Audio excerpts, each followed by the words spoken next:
This video is going to be about control surfaces. If you look at the Korg NanoKontrol 2 and the Icon Platform M+, you'll notice the mute, solo, and record buttons are off to the side of the fader. If you look at the Korg Nano Studio, they are on top of the faders. Some of you may have noticed that on the Korg NanoKontrol 2, the solo, mute, and record buttons are on the left side of the fader, where on the Icon Platform M+, the buttons are on the right side of the fader. That did make it a little bit difficult to go from the Korg NanoKontrol 2 to the Icon Platform M+. Also, the Icon Platform M+ has a master volume. I kept mistaking that as fader number 8. If the control surface has faders that are 45 millimeters, I think it makes sense to have the record, mute, and solo button right in line with the fader, like on the Korg NanoKontrol Studio. On the other hand, if the faders are 100 millimeters or even 60 millimeters, I think it makes sense to put the solo, mute, and record button off to the side to save space. I do not see the need for a master volume fader. I think it just makes the Icon Platform M+ a little bigger than it needs to be.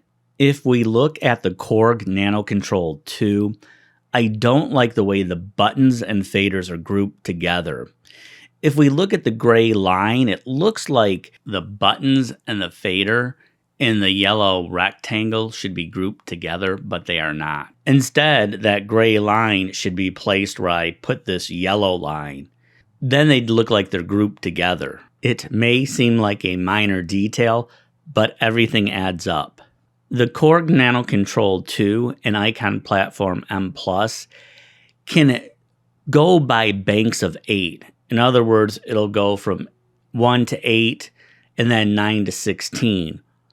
But both of these devices can also go up incrementally one step. In other words, you could have it focused on 1 through 8, 2 through 9, 3 through 10. I think you guys get the picture. The NanoKontrol Studio might be able to do the same thing, but it just seemed a little bit more difficult to set up. Let me demonstrate really quick what I'm talking about. With the Korg NanoKontrol 2, I can use Korg's own software to easily assign the marker buttons to be used as next channel and previous channel.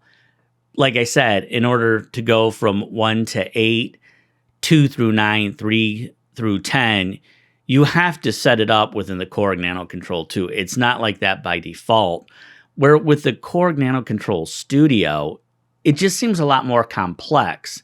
It might be able to do it, but the Korg NanoKontrol 2 is super easy to set up that way. I should mention, most control surfaces can be used with programs like Adobe Photoshop and even 3D animation software like Poser if you purchase third-party apps. I just want my control surface to function as an old-school audio board from 1984. One thing I noticed about the NanoKontrol Studio is that the potentiometers tend to get in the way of you trying to hit the mute, solo, and record buttons. The potentiometers to pan left and right should always be at the top, not in the middle of the control surface. The NanoKontrol Studio would be a lot better if at the very bottom it had an LCD screen, followed by the mute, record, and solo button. Then after that, I would want the faders, and at the very top, I'd want the potentiometers. It would be much more useful and easier to use, in my opinion. If you look at the way I have things set up, where my keyboard is, it's really super easy for me to hit the mute, record, and solo button of the Korg NanoKontrol 2. On the other hand, if you look at the NanoKontrol Studio, the mute, record, and solo buttons are much farther away. Like I said, the potentiometers can get in the way. The record, mute, and solo buttons of the Icon Platform M+ are also closer to my keyboard than the mute, solo, and record buttons of the Control Studio. The reason I'm pointing this out is because I use the mute, record, and solo button more often than I use the faders. If I'm going to make changes to the volume, I'll usually do it with keyframes. It's nice to have the control surface to set the volume, and if I do need to raise it and lower it, it's easier than me doing a bunch of different mouse clicks. I'm sure a lot of you probably noticed the Icon Platform M Plus has 100mm faders. It's probably the smallest control surface that does have 100mm faders. The NanoKontrol 2 has small 30mm faders. They do work, but they're not as good as using the 100mm faders or as good as using the 45mm faders of the Control Studio. The 45mm faders of the Control Studios are really super nice to use. I think 100mm faders are bigger than what most people need for their own home recording studio. 100mm faders are great if you're doing live sound reinforcement for local bands, but for your own home recording studio, 60mm faders might be your best bet. In the not-so-distant future, I would like to see a half a dozen control surfaces hit the market with 45mm faders, and another half a dozen hit the market with 60mm faders. That being said, I would also like those control surfaces to have 16 channels instead of just 8.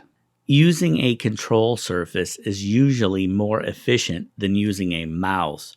However, if you have to keep tabbing up to the next set of 8 channels using your control surface, it tends to waste time.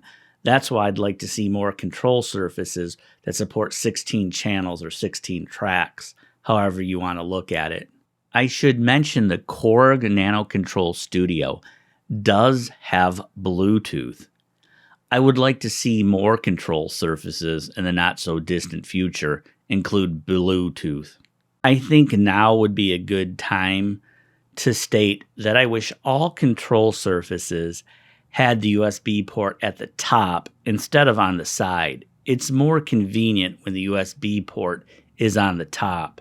I should also mention the Icon Platform M Plus has motorized faders. That can be really handy to have. I want to let people know that when I was using it with Premiere Pro, it was kind of quirky, and it would have been nice if I could have disabled the motorized faders. If I had been able to disable the motorization on the Icon Platform M Plus control surface, I probably would have kept that. I'm going to let people know that I did keep the Korg NanoKontrol 2 as my main control surface.